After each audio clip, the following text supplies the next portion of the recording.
Hello everyone, I hope you all are doing well. मेरा नाम है प्रशांत सिंह और मैं स्वागत करता हूं आप सबका दक्षिणा ई क्लासरूम प्लेटफॉर्म पे। तो गाइस, आज हम डिस्कस करने वाले हैं एमीन्स चैप्टर का लेक्चर नंबर 4। लास्ट लेक्चर में यानी कि लेक्चर नंबर 3 में हमने डिस्कस किया था प्रिपरेशन ऑफ एमीन्स, राइट। तो आज हम डिस्कस करेंगे उसके आगे। तो लेक्चर स्टार्ट करूं इससे पहले आई होप आप सभी स्वस्थ, मस्त एंड जबरदस्त होंगे, सोशल डिस्टेंसिंग मेंटेन कर रहे होंगे और अपना और अपने फैमिली का ध्यान रख रहे होंगे। तो स्टार्ट करेंगे आज का लेक्चर। हाथ में लीजिए पेन एंड पेपर एंड चेहरे पे रखिए एक बड़ी सी स्माइल, राइट। तो बिल्कुल फुल एनर्जी के साथ आज का लेक्चर स्टार्ट करते हैं। तो देखेंगे सबसे पहले आज के लेक्चर स्टार्ट करेंगे हम एक क्वेश्चन के साथ। ये क्वेश्चन आपका जेई 2011 का है। जेई में आ चुका है क्वेश्चन 2011 में। क्वेश्चन क्या कह रहा है, बिल्कुल सिंपल सा क्वेश्चन है, ध्यान देंगे। आपको दिया एक थैलीमाइड दिया है। क्या दिया आपका? थैलीमाइड। आपने थैलीमाइड जैसे ही देखा आपको गैब्रियल थैलीमाइड सिंथेसिस का नाम याद आ गया, राइट। लेकिन देखिए सबसे पहले आपको क्या दिया है, एक थैलीमाइड दिया हुआ। थैलीमाइड दिया हुआ, बोल क्या रहा है आपसे? क्वेश्चन काफी अच्छा है, देखेंगे। पहला आपको करा रहा है, आपका पहला रिएक्शन आपका होगा KOH के साथ।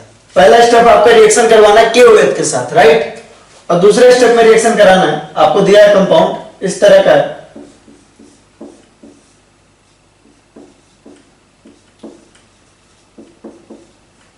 और पूछ रहा है आपको मेजर प्रोडक्ट क्या होगा। पूछ रहा है आपसे मेजर प्रोडक्ट क्या होगा। यहां पे आपसे पूछ रहा है मेजर प्रोडक्ट क्या होगा। मेजर प्रोडक्ट क्या होगा, राइट। तो ये क्वेश्चन काफी अच्छा है, बिल्कुल ध्यान से करिएगा, ठीक है। तो क्वेश्चन में क्या कह रहा है, क्वेश्चन में आपको एक कंपाउंड दिया जिसका रिएक्शन पहले KOH के साथ कराया गया है, बाद में आपका इसके साथ कराया गया है, ठीक है। तो ये कुछ मिलती जुलती गैब्रियल थैलामाइड के साथ ही है। ये रिएक्शन आपकी क्या है, गैब्रियल थैलामाइड के स्टेप है। बस लास्ट में गैब्रियल थैलामाइड में क्या करते हैं, हाइड्रोलिसिस करते हैं। तो बिल्कुल ध्यान से देखेंगे क्वेश्चन कैसे होगा। आज समय मैक्सिमम बच्चों ने कर भी लिया होगा। पहले इसका KOH के साथ रिएक्शन होगा, इस पर्टिकुलर कंपाउंड के क्या होगा, KOH के साथ रिएक्शन होगा। तो यहां से हाइड्रोजन हट जाएगा। पहले KOH के साथ रिएक्शन होगा, पहले इसका रिएक्शन किसके साथ होगा, KOH के साथ होगा, पोटेशियम हाइड्रोक्साइड के साथ होगा। पोटेशियम हाइड्रोक्साइड के साथ रिएक्शन के बाद यहां से आपका क्या होगा, हाइड्रोजन हट जाएगा। और किस तरह का दिखेगा, यहां पे आपका नेगेटिव चार्ज आ जाएगा, राइट। और यहां पे आपका K+ आ जाएगा। यहां से H+ हट जाता था, है ना। बेस क्या करता है आपका, H हटाता है, H रिसीव करता है। बेस क्या करता है, किसी कंपाउंड से एसिडिक हाइड्रोजन रिमूव कर लेता है। यहां पे आपका नेगेटिव चार्ज आ गया। अब ये क्या करेगा, एज ए न्यूक्लियोफाइल काम करेगा। क्या करेगा आपका, एज ए न्यूक्लियोफाइल काम करेगा। अब ध्यान दें, एज ए न्यूक्लियोफाइल अटैक करेगा किसके ऊपर, एल्काइल हैलाइड के ऊपर अटैक करेगा। किसके ऊपर अटैक करेगा, एल्काइल हैलाइड के ऊपर। और हमारे पास एल्काइल हैलाइड है क्या, इस तरह का हमारे पास, ध्यान दीजिए। तो बस इसमें एक जगह दिमाग लगाना था कि आपका देखिए आपके पास दो हाइड्रोजन एटम है। क्या है, आपके पास दो हाइड्रोजन एटम है। अगर आप इसको देखें और इसको देखें, ठीक है, तो ये क्या है आपका, ये डायरेक्टली बेंजीन रिंग से अटैच्ड है। ये क्या है आपका, डायरेक्टली बेंजीन रिंग से अटैच्ड है, directly attached to benzene ring. आपका फिनाइल रिंग बोल सकते हैं, directly attached to benzene ring. Phenyl ring से आपका डायरेक्टली अटैच्ड है वाला ब्रोमीन। तो इस बॉन्ड में क्या आएगा आपका, पार्शियल डबल बॉन्ड कैरेक्टर होगा। क्या होगा, पार्शियल डबल बॉन्ड कैरेक्टर होगा। पार्शियल डबल बॉन्ड कैरेक्टर होगा। वहीं पे अगर इस क्लोरीन को आप देखें, इस वाले हैलोजन एटम को देखें, तो ये बेंजाइलिक पोजीशन पे है। बेंजीन रिंग के बाद एक और कार्बन है, फिर एक क्लोरीन है, बेंजाइलिक पोजीशन पे है। और बेंजाइलिक पोजीशन पे न्यूक्लियोफिलिक सब्स्टिट्यूशन सबसे अच्छा होता है, राइट, मतलब बहुत अच्छा होता है। अगर आप इसको देखेंगे तो यहां से ब्रोमीन को सब्स्टिट्यूट कर पाना बहुत मुश्किल है। क्यों? क्योंकि ब्रोमीन आपका क्या है, ब्रोमीन आपका बेंजीन रिंग के साथ डायरेक्टली कनेक्टेड है। इस वाले बॉन्ड में क्या है, डबल बॉन्ड कैरेक्टर है। ये आपका क्या होगा, डिफिकल्ट टू ब्रेक होगा। लेकिन ये आपका किस पोजीशन पे, बेंजाइलिक पोजीशन पे। किस पोजीशन पे आपका, बेंजाइलिक पोजीशन पे। और बेंजाइलिक पोजीशन आपका क्या होता है, बहुत अच्छा होता है सब्स्टिट्यूशन के लिए। तो अटैक जो होगा, जो सब्स्टिट्यूशन होगा इस वाले क्लोरीन का होगा, यहां से आपका हटेगा, न्यूक्लियोफाइल यहां पे आके अटैक करेगा, राइट। तो किस तरह का कंपाउंड बनेगा, देखिए। ब्रोमीन एज इट इज ऐसा ही रहेगा, ब्रोमीन आपका रिमूव नहीं होगा, CH2 इधर आएगा, है ना। यहां से क्लोरीन रिमूव होगा, और क्लोरीन रिमूव होगा और ये वाला आके लग जाएगा, यहां पे आपका नाइट्रोजन आ जाएगा। इसको इस तरह से बना लेते हैं, मतलब हमने उल्टा बनाया बेसिकली, जो कंपाउंड है उसको इस तरह से आ जाएगा। या आप इसको लिखना चाहें तो पलट के लिख लेते हैं, चलिए। ये आपका नाइट्रोजन है, ये किसके ऊपर अटैक करेगा, ये CH2 के ऊपर अटैक करेगा। किसके ऊपर अटैक करेगा, CH2 के ऊपर अटैक करेगा, राइट। तो यहां पे आएगा आपका CH2 और यहाँ पे आएगा आपका बेंजाइलिक पोजीशन, मतलब ये आपका बेंजीन, और यहाँ पे आएगा आपका Br। तो बेसिकली इस क्वेश्चन में था कि Br ना हट करके क्या हटेगा, Cl हटेगा, Br नहीं मूव होगा, Br का ब्रोमीन का सब्स्टिट्यूशन नहीं होगा, किसका सब्स्टिट्यूशन होगा, क्लोरीन का सब्स्टिट्यूशन होगा। ब्रोमीन का सब्स्टिट्यूशन ना होकर के किसका सब्स्टिट्यूशन हो रहा है, क्लोरीन का सब्स्टिट्यूशन हो रहा है। ठीक है, तो इतना ही पूछा था हमसे, है ना, रिएक्शन में हमसे इतना ही पूछा था। तो पूरी गैब्रियल थैलीमाइड सिंथेसिस नहीं है, उसमें क्या होता है, लास्ट में हाइड्रोलिसिस भी होता है। क्वेश्चन में सिर्फ इतना पूछा तो हमको आंसर सिर्फ इतना देना है। अगर इसने हाइड्रोलिसिस भी करवाया होता, अगर हाइड्रोलिसिस भी करवाया होता, क्या करवाया होता आपका, हाइड्रोलिसिस करवाया होता, हाइड्रोलिसिस चाहे तो एसिडिक चाहे तो बेसिक, तो होता क्या, हाइड्रोलिसिस के बाद होता क्या, यहाँ पे आप हाइड्रोजन ले आते, यहाँ पे आप हाइड्रोजन ले आते, यहाँ पे आप OH ले आते, यहाँ पे आप OH ले आते, और यहाँ पे रिमूव हो जाता। और हाइड्रोलिसिस के बाद फाइनली प्रोडक्ट क्या बनता आपका, इस तरह कुछ बन जाता है, NH2 CH2, यहाँ पे आपका बेंजीन रिंग, और यहाँ पे आपका Br, राइट। हाइड्रोलिसिस के बाद ये बनता, लेकिन पूछा सिर्फ इतना था। ठीक है, तो आपका मेजर प्रोडक्ट क्या हो जाएगा, ये वाला हो जाएगा, यानी कि ये वाला, राइट। तो काफी अच्छा क्वेश्चन था ये, इसमें कुछ भी नहीं करना था आपका, इमेज चैप्टर से ज्यादा कुछ लेना देना नहीं था। ध्यान से देखो तो सब कुछ न्यूक्लियोफिलिक सब्स्टिट्यूशन यानी कि हेलो एल्केन्स हेलो एरियंस का यूज है। तो मैंने आपको ऑर्गेनिक में पहले ही बोला था, बिल्कुल सारे चैप्टर कनेक्टेड है। अगर आपको हेलो एल्केन्स हेलो एरियंस में बहुत अच्छे, है ना, बहुत अच्छे हेलो एल्केन हेलो एरियन में, तो आपको ये वाला भी इजी लगेगा, सीधी सी बात है, राइट। तो ये काफी अच्छा क्वेश्चन था। और हम आगे बढ़ेंगे, तो हमने प्रिपरेशन मेथड तो ऑलरेडी कंप्लीट कर लिया है ना। ठीक है, तो आई रिपीट कि मैंने आपको कल भी समझाया था, लास्ट लेक्चर में समझाया था कि अगर प्रिपरेशन के रिएक्शन देखें या आप किसी कंपाउंड के केमिकल रिएक्शन देखें, तो प्रिपरेशन के भी 1000 तरीके मिलेंगे आपको, और केमिकल रिएक्शन भी आपको 1000 मिलेंगे, है ना। तो उसको देख के बिल्कुल कंफ्यूज नहीं होना है। अपने को अपने कोर्स पे कायदे से जो चीजें हमसे फ्रीक्वेंटली पूछी जाती रही है ना, जो चीजें हमारे कोर्स में है, चाहे वो जेई के चाहे नीट के, उसको हमने को कायदे से करना है, इतना सॉलिड करना है कि उसमें हमारा क्या हो, बिल्कुल परफेक्ट स्कोर है, राइट। तो बिल्कुल इधर उधर की रिएक्शन देख के बिल्कुल परेशान नहीं होना। जो रिएक्शन आपके कोर्स की है उस पर प्रॉपर स्टिक होके उसको, है ना, परफेक्ट करना है, उसको बिल्कुल मतलब ऐसा बनाना है कि 100% उससे क्वेश्चन गलत ना हो, राइट। तो चलिए देखते हैं, हमारा टॉपिक है केमिकल रिएक्शंस ऑफ एमीन, कि एमीन्स किस तरह के केमिकल रिएक्शन देते हैं। Chemical reactions of amines, chemical reactions of amines. इसमें पहला जो टॉपिक है वो आपका एसाइलेशन। क्या है आपका, एसाइलेशन। तो एसाइलेशन भी हमने पहले पढ़ लिया है। आप पूछेंगे पहले तो कभी नहीं पढ़ा, लेकिन ध्यान दीजिए कैसे पढ़ा उसको मैं समझाता हूं। ठीक है, कि जैसे आपका कोई अमीन है, सपोज ये आपका अमीन है, ठीक है, RNH2, इसका आपने R-COCl से करवाया, ठीक है, R-COCl से करवाया, तो क्या बनेगा, ठीक है, क्या बनेगा आपका, बनेगा आपका RNH, और यहां पे जाएगा आपका COR-। ठीक है, बिल्कुल घबराए नहीं, मैं सब बताऊंगा क्यों कैसे हो रहा है। तो ओवरऑल हुआ क्या, ओवरऑल आपका इस वाले ग्रुप पे RNH के ऊपर, ओवरऑल आपका हुआ क्या, RNH के ऊपर RCOCl का सब्स्टिट्यूशन हो रहा है, RNH के ऊपर RCOCl का सब्स्टिट्यूशन हो रहा है। तो देखिए बेसिकली RNH के ऊपर सब्स्टिट्यूशन किसका हुआ, एसाइल ग्रुप का हुआ, RCO का हुआ, इसका हुआ सब्स्टिट्यूशन। ये ग्रुप आया और इसके ऊपर लग गया, राइट। ये ग्रुप जो है आया और इसके ऊपर लग गया, और इसको क्या कहते हैं, एसाइल ग्रुप कहते हैं। क्या कहते हैं आपका, एसाइल ग्रुप कहते हैं। ठीक है, इसलिए इस प्रोसेस को कहते हैं एसाइलेशन। क्या कहते हैं आपका, एसाइलेशन। तो आपको एसाइलेशन के बाद ऐसा मिला। अब यार ये हुआ कैसे, क्या हुआ, ये आपको पहले से मालूम है। मैं बताता हूं किस तरीके से आपको पहले से मालूम है। जैसे मान लो आपके पास एक न्यूक्लियोफाइल है और यहां पे आपके पास R-COCl है, तो आप क्या करते थे, SN-AE रिएक्शन करवाते थे। क्या करवाते थे आप, SN-AE रिएक्शन करवाते थे, substitution nucleophilic addition elimination. Carboxylic acid में पढ़ा हमने, क्या होता है SN-AE में, क्या होता है, पहले एडिशन होता है फिर एलिमिनेशन होता है। तो यहां न्यूक्लियोफाइल के ऊपर है नेगेटिव चार्ज, न्यूक्लियोफाइल के ऊपर है नेगेटिव चार्ज, यहां पे कार्बन के ऊपर पार्शियल पॉजिटिव, ऑक्सीजन के ऊपर पार्शियल नेगेटिव। तो न्यूक्लियोफाइल क्या करेगा, न्यूक्लियोफाइल आपका इस कार्बन के ऊपर अटैक करेगा और ये इलेक्ट्रॉन इस तरफ आ जाएगा। पहले होगी स्टेप में होगी एडिशन, पहले स्टेप में होगी एडिशन, तो बनेगा क्या, देखिए R-CO- और यहां पे आएगा Cl और यहां पे आ जाएगा आपका न्यूक्लियोफाइल। ऐसा होता था सब्स्टिट्यूशन न्यूक्लियोफिलिक एडिशन एलिमिनेशन। याद करने की कोशिश करिए, याद नहीं आ रहा है तो पन्ना पलटिए और कार्बोक्सिलिक एसिड चैप्टर खोलिए। तो होगा क्या, उसमें न्यूक्लियोफाइल इसके ऊपर अटैक कर रहा होगा, न्यूक्लियोफाइल इसके ऊपर अटैक कर रहा होगा, क्योंकि न्यूक्लियोफाइल को जिंदगी में चाहिए पॉजिटिव चार्ज। न्यूक्लियोफाइल को जिंदगी में क्या चाहिए, पॉजिटिव चार्ज चाहिए। तो न्यूक्लियोफाइल इधर आएगा, इसके ऊपर अटैक करेगा, ये लोन पेयर इसके ऊपर आ जाएगा, इस तरह दिखेगा। अगले स्टेप में होगा एलिमिनेशन। ये स्टेप था आपका एडिशन वाला, अगला स्टेप है आपका एलिमिनेशन वाला। अगला स्टेप क्या होता है आपका? एलिमिनेशन वाला। एलिमिनेशन में क्या होगा? ये लोन पेयर आपका फिर से वापस आएगा और यहां से क्लोरीन क्या हो जाएगा? एलिमिनेट हो जाएगा और फाइनली क्या बनाएगा? R डैश CO और यहां पे आ जाएगा न्यूक्लियोफाइल, क्योंकि यहां से Cl रिमूव हो गया। सेम आपका यहां भी होगा, सेम आपका यहां होगा। कैसे होगा देखिए, RNH2 क्या है आपका? RNH2 भी आपका एक न्यूक्लियोफाइल ही तो है, यहां पे न्यूक्लियोफाइल है और यहां पे आपके पास क्या है? R डैश COCl है। तो बस अपने को कुछ नहीं करना है, इस न्यूक्लियोफाइल के इसके ऊपर अटैक कराना है। ऐसा नहीं मैकेनिज्म है, इसके ऊपर अटैक कराना है, क्योंकि यहां स्लाइटली पॉजिटिव चार्ज है, यहां स्लाइटली नेगेटिव चार्ज है। ये दोनों इलेक्ट्रॉन पेयर इधर आएंगे, राइट, ये दोनों इलेक्ट्रॉन पेयर इधर जाएंगे। तो फाइनली ये दिखेगा कैसा? देखिए यहां पे आएगा आपका R, देखिए ध्यान दीजिएगा, फाइनली दिख जाएगा। देखिए RNH2 को हमने ऐसे लिख लिया, मान लीजिए RNH2 को ऐसे लिख लिया, इसने इलेक्ट्रॉन पेयर दिया इस कार्बन के ऊपर। यहां पे आएगा आपका O नेगेटिव, यहां पे आएगा आपका Cl और यहां पे आएगा R डैश। तो हमने क्या किया ओवरऑल? देखिए R डैश COCl को इधर लिखा, R डैश COCl और यहां पे RNH2 को ऐसे ऐड कर दिया। अब बेसिकली हुआ क्या?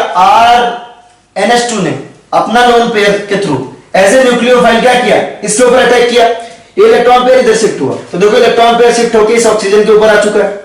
ध्यान दीजिए, ये हमारा RNH2 ग्रुप है, ये देखिए हमारा RNH2 ग्रुप है। इस RNH2 ने इस कार्बन के ऊपर अटैक किया था। RNH2 ने क्या किया था? इस कार्बन के ऊपर अटैक किया था, ठीक है, और ये लोन पेयर इधर आया। तो देखिए RNH2 ने इस कार्बन के ऊपर अटैक किया, RNH2 ने इस कार्बन के ऊपर अटैक किया, ये लोन पेयर इधर आया। तो देखिए यहां पे R डैश COCl था और RNH2 इसके ऊपर आके ऐड हो गया। और चूंकि नाइट्रोजन के पास अपना लोन पेयर था और वो न्यूट्रल था, इसने अपना लोन पेयर डोनेट कर दिया, तो इसके ऊपर आएगा positive charge. That is as simple as that. अगले स्टेप में होगा एलिमिनेशन। अगले स्टेप में क्या होगा? एलिमिनेशन। और एलिमिनेशन कैसे होता है? ध्यान दीजिए, ये आपका लोन पेयर वापस आएगा और ये आपके यहां से रिमूव हो जाएगा। क्या हो जाएगा? रिमूव हो जाएगा। ये लोन पेयर वापस आएगा और ये रिमूव हो जाएगा। उसके अलावा एक और चीज होगी, वो तो मतलब अलग है थोड़ा सा, कि इस नाइट्रोजन के ऊपर पॉजिटिव चार्ज, नाइट्रोजन एक बहुत इलेक्ट्रोनेगेटिव एटम है, नाइट्रोजन के ऊपर पॉजिटिव चार्ज स्टेबल नहीं होगा। तो यहां से आपका क्या होगा? ये दोनों इलेक्ट्रॉन इधर आ जाएंगे। तो फाइनली ये दिखेगा कैसा? देखिए ये दिखेगा आपका R, यहां पे नाइट्रोजन OH RNH और यहां पे आएगा C। ये लोन पेयर आपको वापस आया, यहां पे लोन पेयर वापस आया तो कार्बन कार्बन डबल बॉन्ड हो गया। यहां पे Cl यहां से हट चुका है और यहां पे क्या बचेगा आपका? Cl यहां से रिमूव हो चुका है, यहां पे आएगा आपका R डैश। क्या आ जाएगा आपका? R dash. और देखिए यहां से रिमूव क्या क्या हुआ? Cl माइनस हुआ और H प्लस हुआ, तो ये बना लेंगे आपका HCl बना लेंगे। क्या बना लेंगे? आपका HCl बना लेंगे, राइट। तो ओवरऑल देखिए यहां पे बन गया आपका, क्या बन गया? RNHCOR। क्या बन गया आपका? RNHCOR dash. यही तो हमने बनाया है, राइट। तो बिल्कुल आसान तरीका था। तो एक बार फिर से स्टेप को मैं रिपीट करता हूं। यहां पे आपका न्यूक्लियोफाइल था RNH2, इसने कार्बन के ऊपर पॉजिटिव चार्ज देखा, ऐसा नहीं mechanism, substitution nucleophilic addition elimination mechanism से हो रहा है आपका। RNH2 इसके ऊपर अटैक कर रहा है, RNH2 ने क्या किया? इसके ऊपर अटैक किया, ये दोनों लोन पेयर इधर है, ठीक है। तो देखिए RNH2 ने इसके ऊपर अटैक किया, ये दोनों लोन पेयर इस ऑक्सीजन के ऊपर है, राइट, इस ऑक्सीजन के ऊपर है। अब यहां पर देखिए RCOCl है, उसके ऊपर इस न्यूक्लियोफाइल ने अटैक किया हुआ, राइट। और चूंकि नाइट्रोजन का अपना खुद का लोन पेयर था, नाइट्रोजन ने अपना खुद का लोन पेयर दिया, है ना, दोनों इलेक्ट्रॉन दे दिए, एक इलेक्ट्रॉन इसके पास, एक इलेक्ट्रॉन इधर गया, ठीक है। तो इसके ऊपर आ जाएगा पॉजिटिव चार्ज, पहले न्यूट्रल था, इसने इलेक्ट्रॉन पेयर दिया, तो इसके ऊपर आ जाएगा पॉजिटिव चार्ज और इस तरह से दिखेगा। अगले स्टेप होगा एलिमिनेशन। ये लोन पेयर आपको वापस आएगा, यहां से क्लोरीन बाहर चला जाएगा, लिविंग ग्रुप में क्लोरीन, क्योंकि लिविंग ग्रुप का काम क्या होता ही जाने के लिए। और यहां पर आपका नाइट्रोजन के ऊपर क्या है? पॉजिटिव चार्ज है, वन स्टेबल होगा, एक हाइड्रोजन यहां से हट जाएगा, यहां से आपका H+ निकलेगा, यहां पे आपका क्लोरीन निकलेगा, ओवरऑल आपका क्या निकलेगा? ओवरऑल आपका निकलेगा HCl। क्या निकलेगा? आपका HCl निकलेगा, राइट। इसीलिए क्योंकि यहां पे बन रहा है क्या? आपका HCl। ध्यान दीजिए, तो यहां पे RNH2 था, यहां पे RNH है, यहां से आपका हाइड्रोजन निकला और यहां से आपका क्या निकला? क्लोरीन निकला, यहां से हाइड्रोजन और यहां से क्लोरीन, तो यहां पे बनता है HCl। और इसी को स्टेबलाइज करने के लिए इस रिएक्शन में एज ए कैटलिस्ट हम बेस भी यूज करते हैं, डिफरेंट टाइप के बेस यूज कर सकते हैं। बेस आमतौर पे pyridine लेते हैं, क्या लेते हैं? आपका pyridine लेते हैं, इसको आप नोट करिए, फिर हम आगे बढ़ते हैं, ठीक है। चलिए, ठीक है।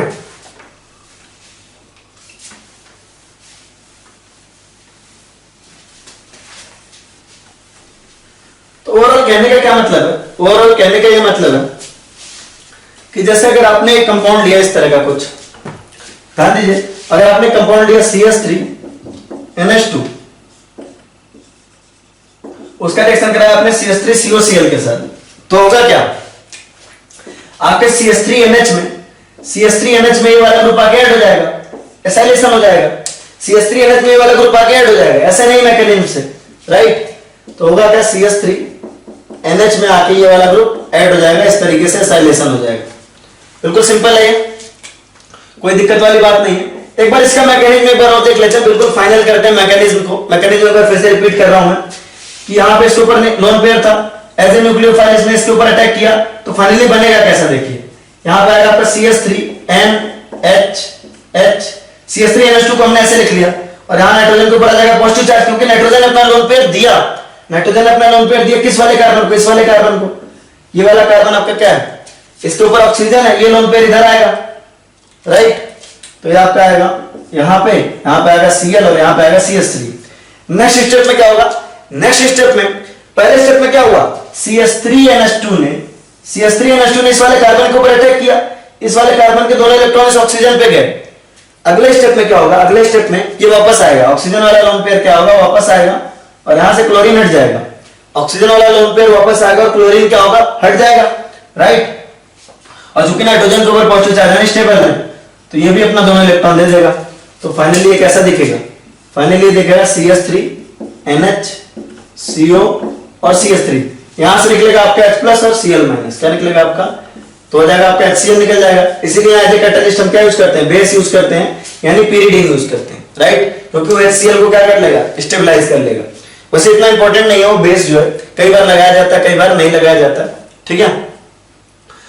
तो चलिए देख लीजिए, अब देखिए यहां पे हमने लिविंग ग्रुप क्या लिया था, यहां पे हमारे पास लिविंग ग्रुप क्लोरीन था। हम और एग्जांपल देखते हैं इसके, हमारे पास मान लीजिए इस तरह का कंपाउंड है PHCH2NH2, इसका रिएक्शन हमने कराया सपोज EtCOCl के साथ, EtCOCl के साथ कराया, तो आपको पता है एसाइलेशन होने वाला है, और एसाइलेशन कैसे होगा, ये वाला ग्रुप क्या होगा आपका, यहां आके अटैच हो जाएगा, तो फाइनली प्रोडक्ट कैसा बनेगा, देखिए प्रोडक्ट इस तरह का बन जाएगा। आपके पास यहां आएगा CH बेंजीन रिंग, फिर CH2, फिर आपका NH, और NH से ये वाला ग्रुप आपका अटैच हो जाएगा, NH से आपका क्या होगा, ये वाला ग्रुप अटैच हो जाएगा इस तरीके से, ठीक है। तो यहां पे आपका हो गया एसाइलेशन। और मैंने आपको बताया था लिविंग ग्रुप यहां पे क्लोरीन है, इसकी जगह अपने यहां पे क्या एसिड क्लोराइड है, एसिड क्लोराइड की जगह एनहाइड्राइड भी ले सकते हैं, क्या ले सकते हैं, आपको एनहाइड्राइड भी ले सकते हैं। जैसे आप पहला एग्जांपल देखो, CH3NH2 है, उसमें हमने एसिड क्लोराइड ना लेकर के क्या ले लिया, एनहाइड्राइड ले लिया, क्या ले लिया आपका, एनहाइड्राइड ले लिया। तो एनहाइड्राइड किस तरह का दिखेगा, इस तरह का दिखेगा। यहां पे आपका लिविंग ग्रुप क्या था, क्लोरीन था, यहां पे लिविंग ग्रुप आपका क्या था, क्लोरीन था, और यहां पे लिविंग ग्रुप क्या है, ये वाला लिविंग ग्रुप है, ये लिप कर जाएगा, यहां से ये लिप कर जाएगा और ये आपका लग जाएगा, ठीक है, ये आपका लिविंग ग्रुप है यहां पे, राइट। तो ये आपका क्या होगा, ये वाला ग्रुप आपका सब्स्टिट्यूट हो जाएगा यहां पे। तो अगर इसके साथ आप रिएक्शन करवाओगे बेस के प्रेजेंस में, तो फाइनली कैसा दिखेगा आपको, CH3NH और COCH3 ग्रुप आके लग जाएगा, COCH3 ग्रुप आके लग जाएगा, ठीक है। जैसे अगर मान लो आपने यहां पे लिया होता, यही वाला ऊपर वाला एग्जांपल देख लेते हैं कि आपने रिएक्शन लिया CH3CH2NH2 इस तरह का, और फिर आपने लिया EtCOCH3 ET इस तरह का लिया, राइट, और बेस के प्रेजेंस में लिया, तो आपको पता है कि यहां पे लिविंग ग्रुप क्या है आपका, यहां पे लिविंग ग्रुप ये है, ठीक है, ये लिविंग ग्रुप के फॉर्म में लीव कर जाएगा, ये वाला ग्रुप आपका क्या होगा, अटैच होगा यहां पे, राइट। तो किस तरह का बनेगा प्रोडक्ट, ये देखिए प्रोडक्ट आपका बन जाएगा, यहां पे आएगा आपका बेंजीन रिंग, फिर आएगा आपका CH2, फिर आएगा आपका NH, और फिर यहां क्या लग जाएगा आपका CO, और यहां पे आ जाएगा ET, राइट। तो बिल्कुल आसान है, इसमें कोई दिक्कत वाली बात नहीं है, ठीक है। इसको आप नोट करिए, फिर हम आगे बढ़ते हैं।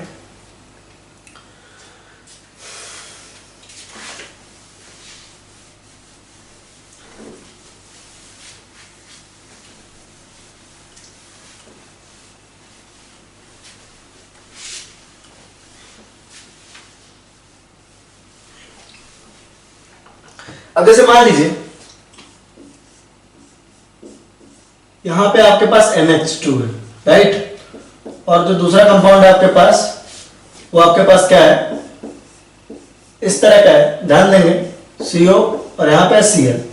ठीक है, अब होगा क्या, यहाँ भी आपका एसाइलेशन होगा। आपने एक बेस ले लिया, एक बेस के प्रेजेंस में आपने लिया इसको, ठीक है, बेस में ले रहा आपको अच्छे से आइडिया है। अब होगा क्या, यहाँ पे आपका इस तरह का कंपाउंड है, ये आपका क्या एनिलीन है, क्या है आपका एनिलीन है, एनिलीन है, ठीक है, ये आपका बेंजोइल क्लोराइड है, ठीक है, एनिलीन के साथ आपने बेंजोइल क्लोराइड का रिएक्शन करवाया तो होगा क्या, ये आपका लीक करेगा और ये आपका क्या होगा, एसाइल हो जाएगा, ये वाला ग्रुप उसके ऊपर सब्स्टिट्यूट हो जाएगा।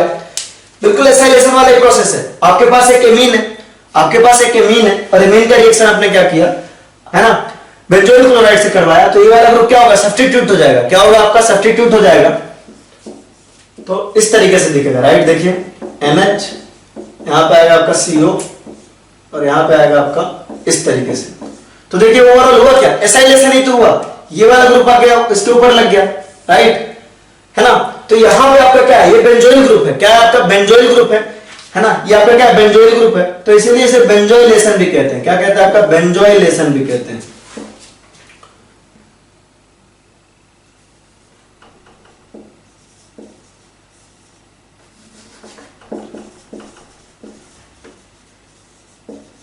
बेंजोइलेशन भी कहते हैं इसको, क्या कहते हैं आपका बेंजोइलेशन भी कहते हैं, राइट। ये वाला ग्रुप आपका लग गया, ये आपका बेंजोइल ग्रुप है, क्या आपका बेंजोइल ग्रुप है। अगर ये इसके ऊपर अटैक करेगा तो सीधी सी बात है यहां से आपका हाइड्रोजन हटेगा और ये वाला ग्रुप आके सब्स्टिट्यूट हो जाएगा। जैसे आपका RCO ग्रुप सब्स्टिट्यूट होता था वैसे ये वाला ग्रुप लग जाएगा, बिल्कुल सिंपल सी बात है। अरे इससे पहले क्या होता था, यहां से आपका हाइड्रोजन हटता था और RCO ग्रुप यहां आके लग जाता था, यहां भी यही होगा, यहां से आपका हाइड्रोजन हटेगा और RCO ग्रुप लग जाएगा। एसाइलेशन कहते थे प्रोसेस को। यहां पे आपका बेंजोइल ग्रुप है तो इसे बेंजोइलेशन कहेंगे, क्या कहेंगे, बेंजोइलेशन कहेंगे। और इस पर्टिकुलर रिएक्शन का, इसी पर्टिकुलर रिएक्शन का कि अगर एनिलीन के साथ इसका रिएक्शन करवाएंगे तो एक नेम रिएक्शन भी है इसी पर्टिकुलर रिएक्शन का, ठीक है, कि अगर एनिलीन का रिएक्शन हम बेंजोइल क्लोराइड से करवाएंगे तो आपका ये बनेगा। इसका एक नाम भी है, आपको याद रखना है, नेम रिएक्शन है, तो इस रिएक्शन को आप घेर ले, इंपॉर्टेंट है काफी, इसीलिए तो ऑब्वियस सी बात है ना, अलग से एग्जांपल लिखा है। इसका नाम है शॉर्टेन-बाउमैन रिएक्शन। क्या नाम है आपका, शॉर्टेन-बाउमैन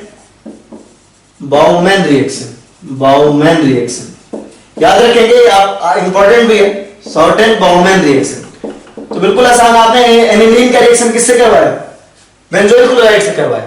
एनिलीन का रिएक्शन आपने किससे करवाया, बेंजोइल क्लोराइड से रिएक्शन करवाया, सिंपल आपका बेंजोइलेशन हुआ, ये वाला ग्रुप वहां जाके अटैच हो गया है ना, यहां से हाइड्रोजन हटा और ये वाला ग्रुप आपका यहां जाके अटैच हुआ, बिल्कुल सेम मैकेनिज्म से जैसे हमने पहले देखा था, बिल्कुल वही मैकेनिज्म यहां भी लगाना है। और आपको बस क्या किया है, यार हम क्या करते हैं, हम जब भी कोई रिएक्शन पढ़ते हैं उसके प्रैक्टिस के लिए 3-4 क्वेश्चन करते हैं, तो इसमें मतलब प्रैक्टिस क्वेश्चन ही है, बस इस पर्टिकुलर क्वेश्चन आपका क्या एक नेम रिएक्शन भी है जिसे आप शॉर्टेन-बाउमैन रिएक्शन भी कहते हैं। बिल्कुल डिक्टो ये आपका आ चुका है, नीट 2015 में AIPMT हुआ करती होगी, मैं भी AIPMT या नीट जो भी है 2015 में क्वेश्चन आ चुका है, बिल्कुल डिक्टो आपको यही रिएक्शन दिया हुआ था, सेम आपको रिएक्शन ही लिख दिया था कि ऐसा रिएक्शन लिख रखा था कि आप एनिलीन का रिएक्शन बेंजोइल क्लोराइड से कराएंगे और ये बनेगा। इस रिएक्शन का नाम क्या है ऐसा पूछ रखा था, बिल्कुल नेम रिएक्शन, डायरेक्टली क्वेश्चन पूछा था शॉर्टेन-बाउमैन रिएक्शन पे, तो इंपॉर्टेंट है, मार्क कर लेंगे इसको। एनिलीन के साथ आप रिएक्शन करवा रहे हो किसका, बेंजोइल क्लोराइड का, तो ऐसा मिल रहा है, इस रिएक्शन का नाम है आपका शॉर्टेन-बाउमैन रिएक्शन, राइट। तो इसको नोट करिए, फिर हम आगे बढ़ते हैं।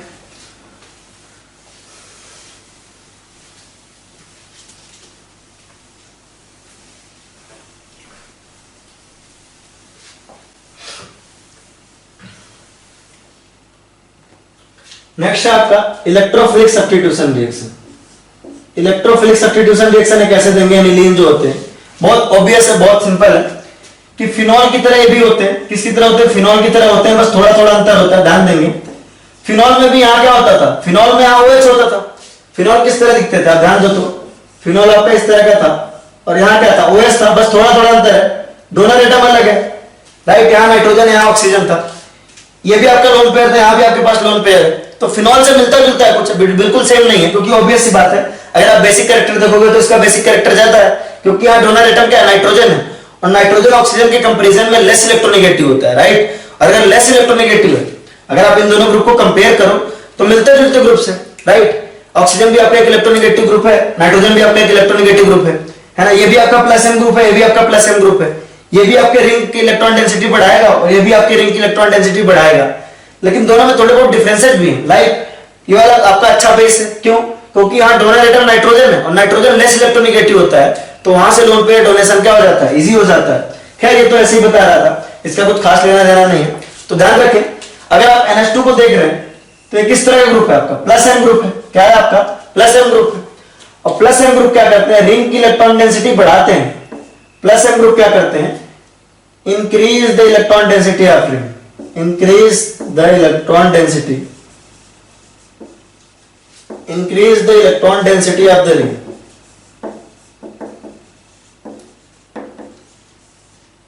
Increase the electron density of the ring, ये रिंग की इलेक्ट्रॉन डेंसिटी क्या करते हैं? बढ़ाते हैं। प्लस एम ग्रुप क्या करते हैं? रिंग की इलेक्ट्रॉन डेंसिटी बढ़ाते हैं, यानी कि ये क्या करते हैं? रिंग को एक्टिवेट करते हैं, यानी कि वो क्या करते हैं? Activate the ring. अगर रिंग को इलेक्ट्रॉन डेंसिटी बढ़ा रहे हैं, रिंग की इलेक्ट्रॉन डेंसिटी बढ़ा रहे हैं, इसका मतलब बेसिकली कर क्या रहे हैं? इसका मतलब वहां पे इलेक्ट्रॉन डेंसिटी ज्यादा है, तो जो इलेक्ट्रोफाइल होगा, जो इलेक्ट्रोफाइल होगा, इलेक्ट्रोफाइल को क्या चाहिए होता है जिंदगी में? इलेक्ट्रॉन चाहिए होता है। इलेक्ट्रोफाइल को जिंदगी में इलेक्ट्रॉन चाहिए होता है। और अगर रिंग की इलेक्ट्रॉन डेंसिटी बढ़ रही है तो इलेक्ट्रोफाइल की इच्छा क्या होगी? इलेक्ट्रोफाइल की तो इच्छा बढ़ेगी ना उस पर अटैक करने की। अगर कोई ग्रुप आपके बेंजीन रिंग की, आपके रिंग की जो है स्टेबिलिटी बढ़ा रहा है, सॉरी इलेक्ट्रॉन डेंसिटी बढ़ा रहा है, अगर कोई ग्रुप रिंग में इलेक्ट्रॉन डेंसिटी बढ़ा रहा है, जैसे आपका ये वाला ग्रुप है, ये आपका प्लस एम ग्रुप है, और प्लस एम ग्रुप क्या करता है? इलेक्ट्रॉन डोनेट करता है। और अगर कोई ग्रुप आपका रिंग में इलेक्ट्रॉन डोनेट कर रहा है, यानी रिंग को क्या कर रहा है? इलेक्ट्रॉन रिच बना रहा है। और इलेक्ट्रॉन रिच बनाएगा तो ऐसे सारे स्पीसीज जो इलेक्ट्रॉन को तरसे तड़पे हैं, वो उनके ऊपर आसानी से अटैक करेंगे। तो इलेक्ट्रोफाइल का अटैक इस पर अच्छा खासा हो जाएगा, राइट? तो ये क्या कर रहा है? आपका एक्टिवेट द रिंग कर रहा है, और ठीक ठाक एक्टिवेट कर देता है ना? अच्छा खासा एक्टिवेट कर देता है, ये भी अच्छा खासा एक्टिवेट कर देता है, राइट?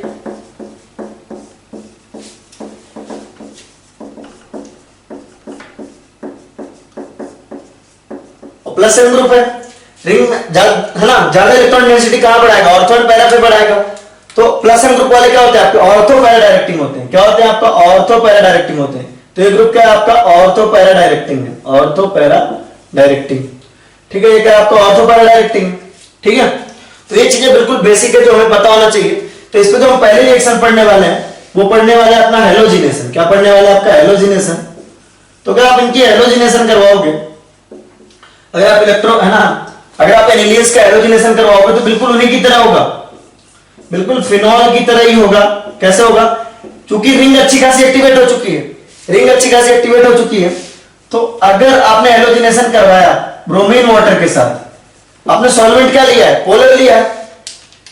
रिंग अच्छी खासी एक्टिवेट है, रिंग क्या अच्छी खासी एक्टिवेट है, रिंग अच्छी खासी एक्टिवेट है, एक्टिवेटेड है, राइट?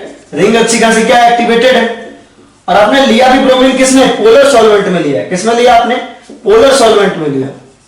आपने किसमें लिया? पोलर सॉल्वेंट में लिया। आपने रिंग भी अच्छी खासी एक्टिवेट थी, आपने ब्रोमीन को लिया भी किसमें? पोलर सॉल्वेंट में लिया। अब पोलर सॉल्वेंट में होगा क्या? आपका ब्रोमीन इस तरह का है, पोलर सॉल्वेंट करेगा क्या? पोलर सॉल्वेंट क्या करेगा?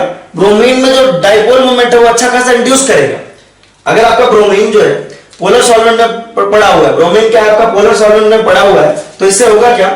है ना, dipole will be induced easily. Dipole in Br2 will be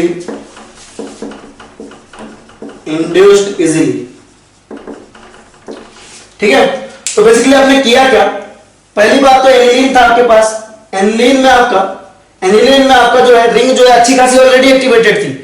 ring आपका क्या था? बहुत अच्छे से एक्टिवेटेड था, यानी कि रिंग में इलेक्ट्रॉन डेंसिटी इतनी ज्यादा है ना, रिंग में इलेक्ट्रॉन डेंसिटी अच्छी खासी ज्यादा है, रिंग में इलेक्ट्रॉन डेंसिटी बहुत अच्छी खासी है। तो उसमें क्या होगा? इलेक्ट्रोफाइल का अटैक इजी होगा, अच्छी खासी है ना, रिंग में इलेक्ट्रॉन डेंसिटी अच्छी खासी है, तो उससे क्या होगा? Electrophile attack will be easy, attack will be easy. ठीक है, तो अटैक तो इजी हो जाएगा, रिंग में अटैक क्या हो जाएगा? इजी हो जाएगा। और साथ में क्या है? आपने ब्रोमीन को लिया पोलर सॉल्वेंट में। अब पोलर सॉल्वेंट खुद क्या होता है? खुद पोलर होता है, वो दूसरे को भी आसानी से पोलराइज करेगा, ब्रोमीन को भी आसानी से पोलराइज करेगा। ठीक है, ब्रोमीन को भी क्या करेगा? आसानी से पोलराइज करेगा। तो यहां से आपका इलेक्ट्रोफाइल भी अच्छे से बन पाएगा, इलेक्ट्रोफाइल भी इजीली बन पाएगा, Br+ आसानी से बन पाएगा। तो ध्यान दीजिए, हुआ क्या? हुआ ये कि एनिलीन में नाइट्रोजन के ऊपर लोन पेयर है, वो प्लस एम इफेक्ट शो कर रहा है। क्या कर रहा है? आपका प्लस एम इफेक्ट शो कर रहा है। और प्लस एम इफेक्ट की वजह से क्या हो रहा है? वो रिंग की इलेक्ट्रॉन डेंसिटी बहुत अच्छी तरह से बढ़ा रहा है। रिंग पे इलेक्ट्रोफाइल का अटैक काफी इजी कर देगा, यानी कि अगर इलेक्ट्रोफाइल बन गया तो अटैक बहुत आसानी से हो जाएगा। और पोलर सॉल्वेंट आपने ले लिया, पोलर सॉल्वेंट क्या करेगा? ब्रोमीन में डाइपोल बहुत आसानी से इंड्यूस कर देगा, और ब्रोमीन में डाइपोल इंड्यूस हुआ तो Br+ भी आसानी से बनने लग जाएगा, यानी कि इलेक्ट्रोफाइल भी अच्छा खासा बन रहा है और अटैक भी इजीली पॉसिबल है। तो ये ऑर्थो पैरा डायरेक्टिंग है, तो ये तीनों पोजीशन पे सब्स्टिट्यूशन हो जाता है। तो ब्रोमीन आगे क्या लग जाएगा? तीनों पोजीशन पे लग जाएगा, जैसा कि आपके फिनॉल वाले केस में हुआ था, बिल्कुल डिक्टो यहां भी होगा। ब्रोमीन यहां भी आ जाएगा, यहां भी आ जाएगा और यहां भी आके लग जाएगा, राइट। तो इसको बिल्कुल ध्यान रखेंगे, ये क्या होगा? आपके तीनों पोजीशन पे सब्स्टिट्यूशन होगा, ठीक है, राइट। अगर हम चाहते हैं कि एक ही पोजीशन पे सब्स्टिट्यूशन हो तो हमको क्या करना चाहिए? आप इसको नोट कर लीजिए और तब तक सोचते भी रहिए कि अगर हम चाहते हैं कि एक ही पोजीशन पे सब्स्टिट्यूशन हो, ठीक है, हम नहीं चाहते कि तीनों पोजीशन पे सब्स्टिट्यूशन हो, तो इसका क्या तरीका है ना? चलिए देखते हैं। दो तरीके हैं, ठीक है। अभी आपसे बोला भाई, अभी आपसे बोला कि दो रीजन की वजह से, अभी आपसे बोला कि दो रीजन की वजह से आपका क्या हो रहा है? दो रीजन की वजह से आपका तीनों पोजीशन में बना रहा है। पहला तो इलेक्ट्रोफाइल इजी बन रहा है, दूसरा आपका रिंग भी अच्छा खासा एक्टिवेटेड है। तो आप दो में से एक काम कर सकते हो। आप क्या कर सकते हो? दो में से एक काम कर सकते हो। चाहे तो आप इलेक्ट्रोफाइल आसानी से ना बनने दो, चाहे तो रिंग को थोड़ा कम एक्टिवेट कर दो, राइट। अगर आप चाहते हो कि एक ही पोजीशन पे सब्स्टिट्यूशन हो तो आप क्या कर सकते हो, है ना? आप ऐसा कर सकते हो कि आप चाहो तो इलेक्ट्रोफाइल कम बनने दो, इलेक्ट्रोफाइल के कंसंट्रेशन कम कर दो। आप दूसरा काम ये कर सकते हो कि रिंग को क्या कर सकते हो? लेस एक्टिवेटेड कर सकते हो, राइट। रिंग को लेस एक्टिवेटेड कर सकते हो। तो देखते हैं क्या करेंगे, ठीक है। ओवरऑल कहने का मतलब दो तरीका हमारे पास आया। पहला, एक तो हम इलेक्ट्रोफाइल कम बनने दें, दूसरा हम रिंग को ही क्या कर दें? रिंग की इलेक्ट्रॉन डेंसिटी थोड़ी कम कर दें, रिंग को इलेक्ट्रॉन थोड़ा बहुत डिफिशिएंट बनाए, मतलब जितना रिच हो रहा है उतना रिच ना रहने दें, थोड़ा कम रिच बनाए, ठीक है। तो कैसे हो सकता है? पहला मेथड हमारा देखो, हमें कि एक ही पोजीशन पे सब्स्टिट्यूशन कराना है, तो हम क्या कर सकते हैं? यहां पर हमने एनिलीन लिया, रिंग को तो ऐसे ही रहने दिया, रिंग के साथ छेड़छाड़ नहीं की। पहला तरीका हमने क्या किया? पहला तरीका हमारा है कि भाई हमने रिंग के साथ छेड़छाड़ नहीं की, हमने इसका रिएक्शन किसके साथ करवाया? हमने इसका रिएक्शन करवाया Br2 के साथ ही, लेकिन यहां पे कोई नॉन पोलर सॉल्वेंट लिया है। क्या लिया? आपका नॉन पोलर सॉल्वेंट लिया। यहां पे आपका क्या लिया? नॉन पोलर सॉल्वेंट लिया, non polar solvent, non polar solvent लिया। आप इसकी जगह पे CH2 की जगह CCl4 भी ले सकते थे। आप चाहे तो CH2 लो या CCl4 लो। तो नॉन पोलर सॉल्वेंट क्या करेगा? नॉन पोलर सॉल्वेंट डाइपोल इतना अच्छे से इंड्यूस नहीं करवा पाएगा, तो इससे क्या होगा? Br+ इतना आसानी से नहीं बन पाएगा, तो अटैक कम हो पाएगा, तो केवल एक ही पोजीशन पे होगा। तो इस केस में आपका क्या होगा? एक आपका बनेगा पैरा पे, एक सब्स्टिट्यूशन होगा आपका पैरा पे, एक होगा आपका ऑर्थो पे, है ना। तो हुआ क्या?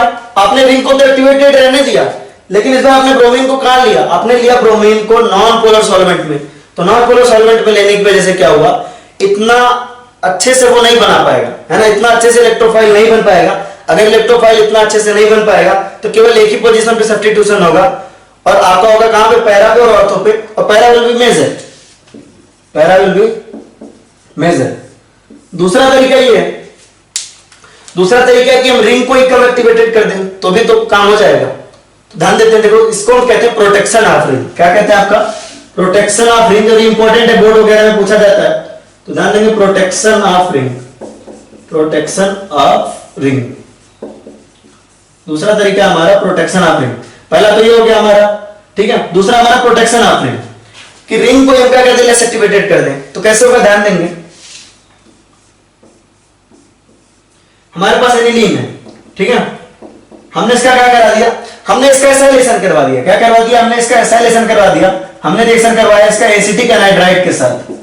हमने इसका रिएक्शन किसके साथ करवा दिया? एसिटिक एनहाइड्राइड के साथ। आपको पता है इसका रिएक्शन अगर एसिटिक एनहाइड्राइड के साथ होगा तो ये तो आपका लिविंग ग्रुप हो गया, ये वाला ग्रुप जाके इसके ऊपर लग जाएगा, ये वाला ग्रुप क्या होगा? जाके उसके ऊपर लग जाएगा।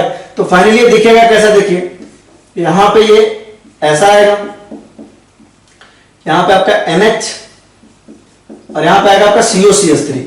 तो यहां पे आके ऐसा लग गया। अब इसको प्रोटेक्शन ऑफ रिंग क्यों कह रहे हैं? इसको ध्यान दीजिएगा, ठीक है। कि अब क्या होगा कि जिस इलेक्ट्रॉन पेयर के थ्रू ये क्या कर रहा था? इलेक्ट्रॉन को यहां पे सप्लाई कर रहा था, प्लस एम इफेक्ट शो कर रहा था ना, रिंग के साथ क्या कर रहा था? प्लस एम शो कर रहा था। और रिंग को इलेक्ट्रॉन रिच बना रहा था। ये नाइट्रोजन क्या कर रहा था, इलेक्ट्रॉन डोनेट करके रिंग को क्या कर रहा था, इलेक्ट्रॉन रिच बना रहा था, राइट।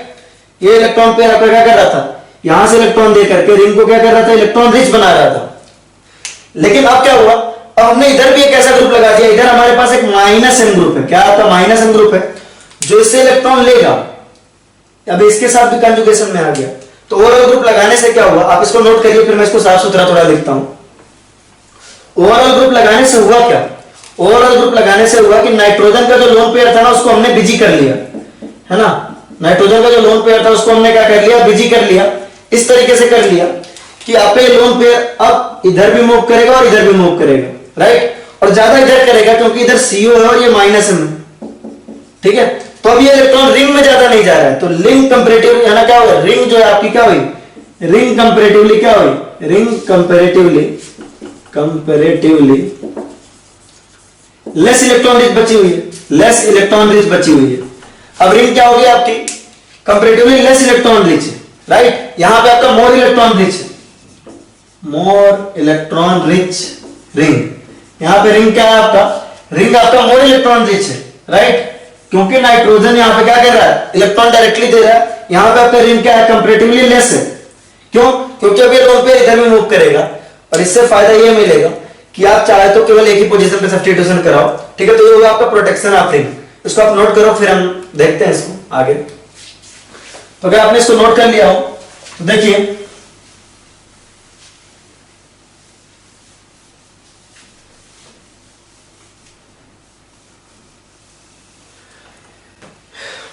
ध्यान दीजिए। तो हम क्या करें, हम सबसे पहले एनिलीन को ना डायरेक्टली रिएक्शन कराए ब्रोमीन से, एनिलीन से डायरेक्टली रिएक्शन करा के पहले हम प्रोटेक्शन करवा ले। क्या करवा ले, आपका प्रोटेक्शन करवा ले। प्रोटेक्शन कैसे होगा आपका, CS3 CO OCO CS3 ऐसा कर ले, ठीक है। अब होगा क्या, ये वाला ग्रुप आपको वहां जाके लग जाएगा, तो फाइनली दिखेगा कैसा, इस तरह का आ जाएगा, NHCOCS3 और ठीक है, इस तरह से दिख जाएगा ये।